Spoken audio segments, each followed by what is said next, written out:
기축옥사를 일으키게 된 인물이 누굽니까? 왼쪽에. 아, 저걸 안 써놓고 올 걸. 그래서 한 번씩 더 넘기면 딱 사람 이름도 나오게 할 걸. 에이, 정여립입니다. 정여립은 이이의 추천을 받아서 관직에 진출을 해요. 개인적으로 이이에게도 약간 좀 불만적인 표현을 합니다. 근데 이이는 살아생전에 한 번도 동인, 서인, 당시 동서분당일 때 거기 가담한 적이 없지만 이 동인들만큼은 철저하게 이황의 제자라는 프라이드 의식이 있었기 때문에 훗날 서인들이 이 동인에서 갈라져 나온 남인들과 싸워가는 과정에서 남인들은 이황의 제자라고 프라이드가 있는데 그럼 이황과 학문 쪽으로 맞섰던 게 이이니까 우리는 이이를 우리 뭐 학문의 사조로 삼아야 되겠다 이렇게 해서 이황학파와 이이학파의 대립이 있는 거지 사실상 이이는 어느 분당에도 가담한 적이 없고 이이의 삶의 이렇게 형태를 살펴보면 진짜 이이는 존경받아 마땅합니다. 5천원짜리 주인공의 자격으로 충분하다라고 봐요. 그 엄마 신사임당이 5만 원이 좀 그건 아닙니다. 제가 영상에서 찍었어요. 신사임당의 현모양처랑 완전히 거리가 한때 그랬어요. 제가 강의하다가 야 우리나라 최고 화폐인데 어느 나라든지 간에 그 나라 최고 화폐는 그 나라의 가장 역사적으로 중요한 인물 모든 국민들로부터 존경받는 인물이 최고 화폐 주인공이 되는데 도대체 우리 신사임당은 뭘 했길래 5만 원짜리 주인공이 되셨을까? 라고 수업 시간에 이야기했더니 어떤 학생이 떡을 썰었잖아요. 여기서 지금 이해 안 되시면 이제 강의가 불가능해집니다. 근데 하여간 이이에게는 좀 불만을 가져요. 그러다 보니까 원래 이이랑 책을 졌던 동인, 당시 동인 서인 분당되어 있을 때 선조 때 서인이 기성살이면 동인은 신진살인 조금 젊어요. 그 친구들하고 많이 놀아요. 동인하고. 근데 기록에 보면 이 정여립이 왕을 별로 선조를 안 좋아했던 것 같아요. 그래서 옛날 신하들이 왕 앞에서 전하 통촉하여 주시옵소서 하고 고개를 숙여야 되는데 전하 통촉하여 주시옵소서 하고 이렇게 쳐다봐요. 왕을. 그럼 기록이 나와요. 왕의 얼굴 함부로 잘 쳐다봤다. 그러니까 기분이 나빠. 선조가. 그래서 나는 관직이 안 맞네 하고 자기 고향이 전주예요. 전라도로 와요. 와서 뭘 만드냐. 진짜 정여립은 역사학에서 뜨거운 감자입니다. 당시 대동계를 만드는데요. 이 대동계는 양반부터 노비까지 차별 없이 한 명의 계엄으로 이거는 조선의 신분 질서를 흔드는 굉장한 혁신적인 조직이었고 실제로 왜구가 침략했을 때 광군이 못 막아내면 이 대동계를 발동해서 정여립이 그 왜구를 물리치기도 해요. 그러다 보니까 더군다나 이 대동계를 이끌면서 정여립이 뭐라고 이야기하냐면 세상은 공물이다. 공물. 주인이 없다. 근데 못난 군주 한 새끼가 만천하 백성들을 통치하냐. 그리고 그 못난 놈의 또 다른 못난 아들놈이 또 우리를 통치하냐. 백성들의 민의로 저거 역성혁명에서 바꿔낼 수 있는 거 아니냐. 맹자의 역성혁명을 살짝 이야기하긴 했지만 이거 어찌 보면 우리 역사상 최초의 공화정체 국민국가를 이야기했던 건 정여립이에요. 그러니까 지방에서 대동계를 이끌면서 일정의 군사력도 있는 상태에서 왕조도 약간 비난하는 것 같고 조선의 신분질서도 어지럽히는 것 같으니 말이 흘러나오죠. 그래서 누군가가 고변을 했고 정여립이 이렇게 반란을 일으킨다라고 했고 정여립을 불러서 조사하는 과정에서 정여립과 밥 한 번 먹었던 차 한 잔 먹었던 동인들이 다 죽어나갔고 정여립은 와서 나 반란 안 했습니다라고 이야기하면 되는데 자살을 해버렸고 중요한 건 이 조사를 누가 다 했냐고요. 송광정철이 다 했어요.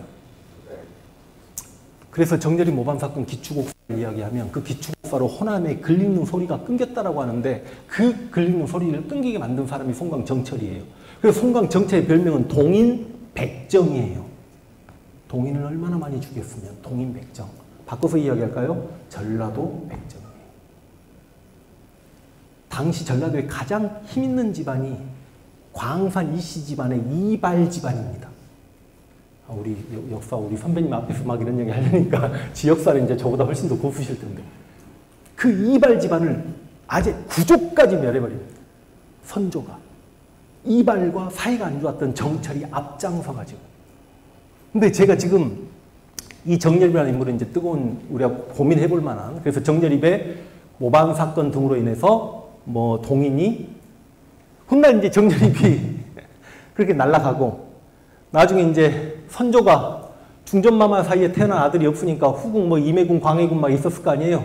그래서 광해군을 세자로 건재의 문제 때문에 송광정철이 코너에 몰리자 그때 정철 때문에 죽음을 당했던 동인들이 이 송광정철을 죽이자라는 북인과 송광정철을 살리자라는 남인으로 쪼개지거든요.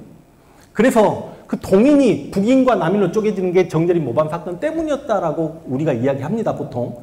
근데 제가 지금 여기서 이 두 사람 이야기를 했던 이유가 뭐냐면 그럼 송광정철은 우리 전라도 사람 입장에서는 좋아하기 어렵죠. 근데 하필 이 정철이 훗날 유배를 어디로 와? 담양으로 와요. 시경정, 소세원. 저도 광주에 있을 때 데이트하려면 이리 갔습니다. 그러다 보니까 순간적으로 우리 사람들, 광주 사람들은 아, 우리 고장을 빛내준 정철.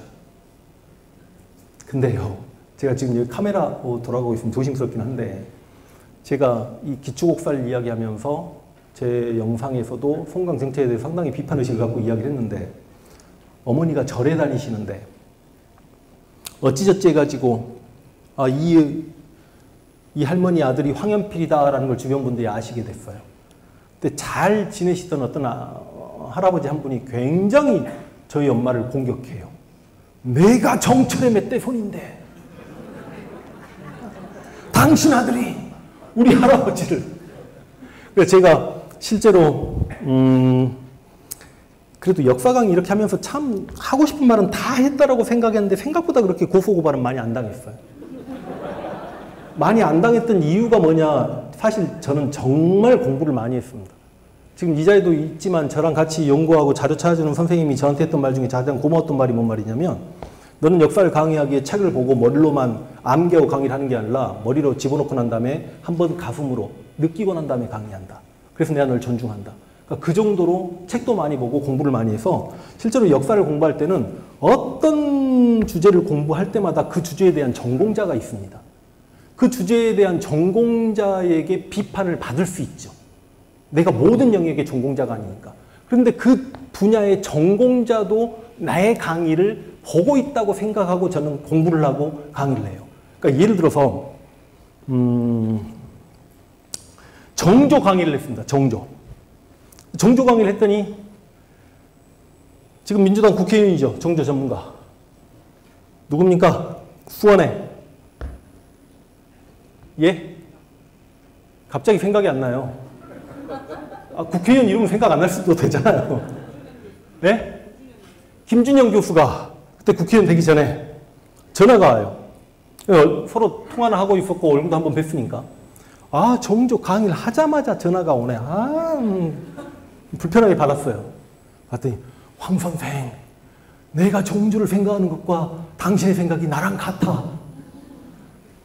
역사 강의하면서 그때가 가장 고맙습니다. 그 분야를 평생 연구했던 분이 내 강의 내용을 인정하고 받아들여 줄 때. 이순신의 바다를 쓸 때는요. 제가 임진왜란만 한 3년간을 죽어라고 대한민국에 있는 모든 책은 다 봤기 때문에 제가 임진왜란의 최대 고수라고 자만에 빠져 있었어요. 그럴만해요, 사실상. 그리고 이순신은 나만큼 아는 사람이 없어라고 책 작업에 들어갑니다. 책을 썼어요. 책을 썼더니 이순신 카페에 할아버지들이, 노인네들이 이 황연필 책 난리가 납니다. 이거 뭐지? 그러니까 예를 들어서 이순신 장군의 뭐 1차 출정에 뭐 옥포, 학포, 적진포 막 이렇게 가거든요. 2차 출정 그러면 사천, 당포, 당항포, 율포 막 이렇게 가는데 두 번째 전투였던 하포의 위치가 왜 거기냐는 거예요. 왜냐? 하포에 사는 할아버지들은 생각이 달라. 그래서 공격을 받길래 이상하다. 나는 정말 이 책을 제 이순신의 바다를 한번 보시면 알겠지만 너무너무 잘 써진 책입니다. 근데 제가 이게 참 그러려고 한 건 아닌데 대한민국에 이순신 전공자만 몇 분 계신지 아십니까? 이 전공자라는 건 강단 사학자를 이야기하는 게 아니에요. 나이 드셔가지고 나이를 드시면 드실수록 특히 남자분들이 뿌리를 찾아가면서 우리 역사에 관심을 갖습니다. 그래서 어디 하나에 꽂혀요. 근데 꽂히기 가장 좋은 주제가 임진왜란과 이순신이에요. 쉽게 우리나라 엘리트 지식인들이 은퇴하고 65세, 70세 넘어가지고 이순신에게 10년 미쳐 살아요. 그러다 보니까 그분들이 볼 때는 황연필이 이거 틀렸네, 이거 틀렸네, 이거 틀렸네. 근데 또 하나 그분들이 왜 이 책을 이렇게 안 좋아하시지? 나중에 한 거예요. 그분들은 소일거리로 이만한 책들을 만들어내세요. 근데 제가 너무 책을 잘 써버렸어요. 이거 진짜 잘난 척이 아니라 제가 이순신의 바다를 낸 이후에 이순신 책이 현저하게 출간이 안 됩니다. 그만큼 잘 썼다는 거, 이때 박수 나와야 됩니다. 이렇게 이순신 관련해서 비난을 받고 있을 때 굉장한 이순신 권위자가 글을 하나 써주십니다. 너희들 입 닥쳐라. 젊은 황현필이 이렇게 임진란 연구에서 이렇게, 저기 이순신을 받아 있습니다. 고맙습니다. 한번 들어주세요. 이렇게 좋은 책을 썼으면 칭찬을 못 해줄 망정 꼰대 짓거리 좀 그만해라 하니까 이제 어르신들이 이렇게 말을 못, 지금 뭐 하다가 그리 갔습니까? 아, 정철. 그래서 저희 엄마가 굉장히 저한테 전화를 해가지고 제발 좀 그렇게 정철을 좀 욕하지 말아라. 아, 제가 고소를 해서 몇 번 안 당했다고 했죠? 그래서 다 해서 3번 고소를 당하는데 일단 엄마 부대 주옥순한테 고소를 당합니다. 왜냐면 위안부 할머님들 쟤네들 벨링가에 날아가서 소녀상 치우라고 하니까 제가 약간 격한 발언을 했어요. 그래서 경찰서 끌려가서 조서 쓰고 어찌저찌 해가지고 이제 없는 일로 만들었는데 그 다음 또 하나 임진란 강의하면서 당연히 원규는 비판하지 않을 수가 없잖아요. 그러니까 제대로 임진란사를 들여다보면 이순신은 공부하면 공부할수록 정말 대단한 사람이고 존경스럽고요. 원규는 공부를 하면 할수록 시킵니다. 그랬더니 원규를 받드는 동네가 어디예요? 평택. 또 거기 원씨가 한참 오랫동안 국회의원이었잖아요. 원규 무덤도 있잖아요. 실제로 원균의 초상화를 보면 그 원씨 국회의원하고 진짜 똑같이 생겼어요. 그 평택에서 고소장 받았어요. 그리고 방금 이야기한 송강 정철이 나주 정씨입니다. 나주 정씨 집안에서 고소장 날라와요. 아, 고소장에 경고장 날라와요. 한 번만 더 정철 할아버지에 대해서 이야기하면 바로 고소 들어가겠다. 이거 방송 아니니까 제가 이야기한 겁니다. 혹시 나주 정씨 계시면 좀 이해는 해주시되. 그래서 저희 엄마가 그 할아버지한테 그랬대. 이제 곰곰이 생각해보니까 어머니가 화가 나셨대. 당신이 몇 대조 할아버지가 정철나는 증거 있냐? 너 그 할아버지한테 사탕 하나도 얻어먹어봤냐? 근데 황현필은 내 아들이다! 내 아들이 당신이 본 적도 없는 400년 전 할아버지를 욕했다고 당신은 그렇게 화내면서 당신은 내 아들 황현필을 욕하냐? 그러니까 그 아저씨, 할아버지가 아무 말도 못했다라는 그런 이야기가 있고요. 혹시 나주정 씨 계시면 자, 이제 임진란이 발발합니다. 그래서 아까 제가 임진란은 호남과 일본과의 전쟁이라고 이야기하는데 사실상 1592년에 전쟁이 발발하는데 3년 전인 1589년에 정렬이 모반 사건으로 기축옥사가 나서 호남의 지식인들이 싹 죽었어요. 그러니까 호남의 리더들이 절반 이상은 갈려나간 상태에서 그 호남에 살아남아 있는 리더들이 나와서 전쟁을 치른 겁니다. 지금 생각해보면 3년 전에 기축옥사가 없었으면 호남이 얼마나 더 강했을까도 우리가 한번 생각을 해볼 수 있다. 어찌되었든지 간에 제가 지금 임진란사를 다 할 수 없습니다. 호남만 살아요. 1선발 고니시, 2선발 가토, 3선발 구로다, 4선발 시마즈 다 호남을 못 들어옵니다. 호남, 이 도요토미 히데요시가 처음에는 머리를 쓰니까 임진왜란을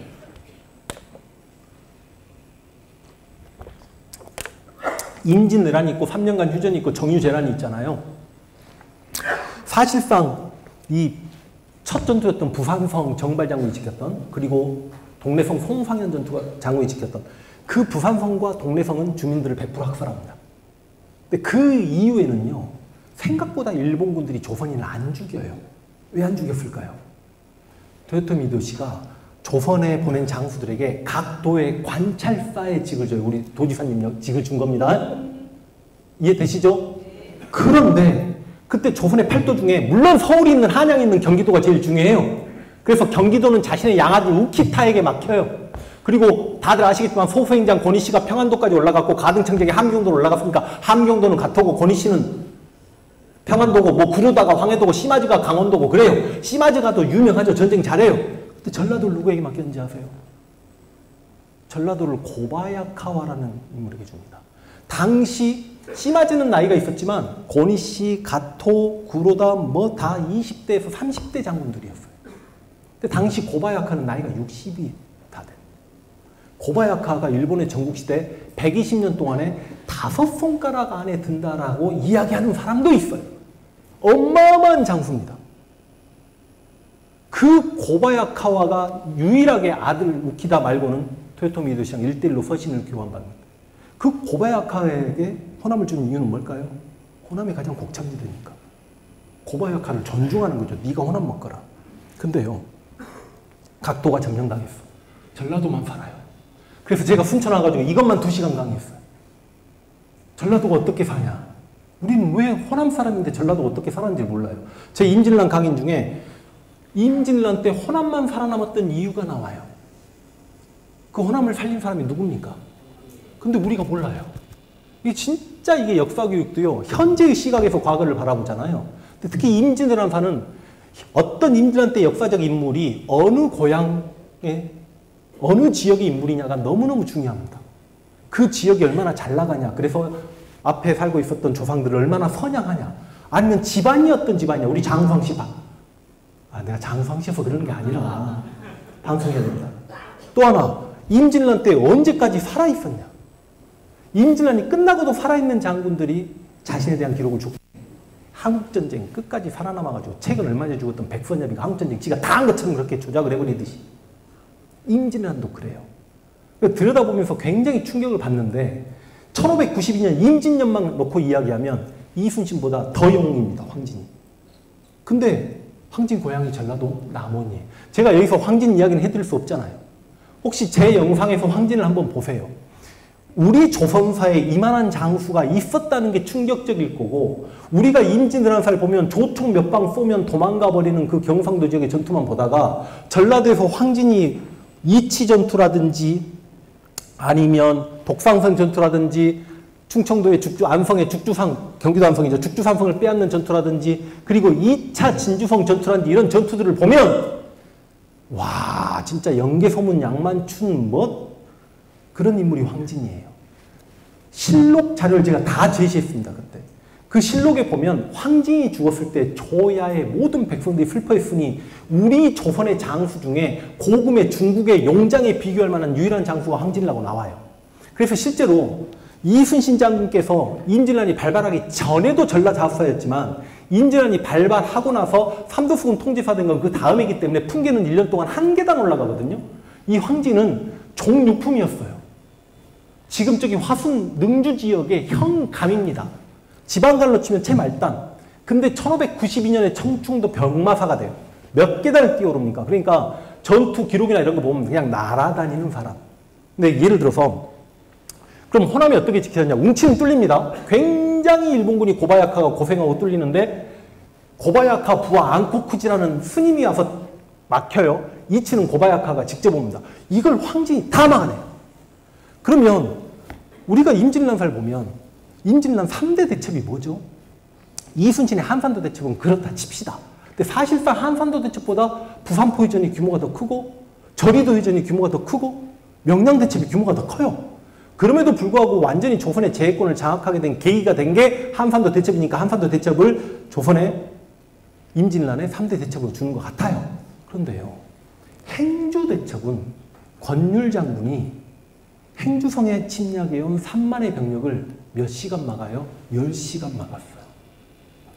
근데 사실상 이제 권율 장군을 절대 제가 비하하려고 하는 건 아니지만 도원수가 되고 난 다음에 권율의 행적은 비난받아 마땅하죠. 능력이 너무 없었죠. 다만 행주대첩에 승리하고 독산성을 잘 막아내고 이 정도는 인정하는데 중요한 건 권율은 장군으로 불리기도 애매해요. 문과 출신입니다. 그리고 임진란 때 나이가 60에 가까우세요. 적장과 칼을 맞댈 수 있는 사람이 아니에요. 행주대첩에는 조경이라는 장군이 권율에게 항명했기 때문에 행주성이 지켜져. 전쟁을 모르니까 권율은 대신 나이는 먹을 만큼 먹고 싸울 의지는 있어요. 병사들 쉬게 해라. 근데 조경이라는 장군이 이 흑성에서 적들과 싸우는데 아니 얘들 못 올라오게 목책을 세워야 될 거 아닙니까? 권율은 전쟁에 기본이 없는 장수였다고. 그러니까 백성들 싫었는데 내 말을 들으려면 들 것이지. 그러니까 조경이 저리 꺼지세요 하고 행주성에 있는 군인들 데려다가 날밤으로 일해서 목책을 세웁니다. 이 목책을 안 세웠으면 10시간을 못 버텨요. 그것도 못 버틸 뻔했는데 정걸라는 충청수사, 또 정걸이 우리 전라도, 그러니까 임진란사를 하면 또 전라도 이야기를 하면 이제 끝이 안 나죠. 황충 장군보다 삼국지 황충보다 훨씬 유명한 정걸 이순신 장군의 스승님 아십니까?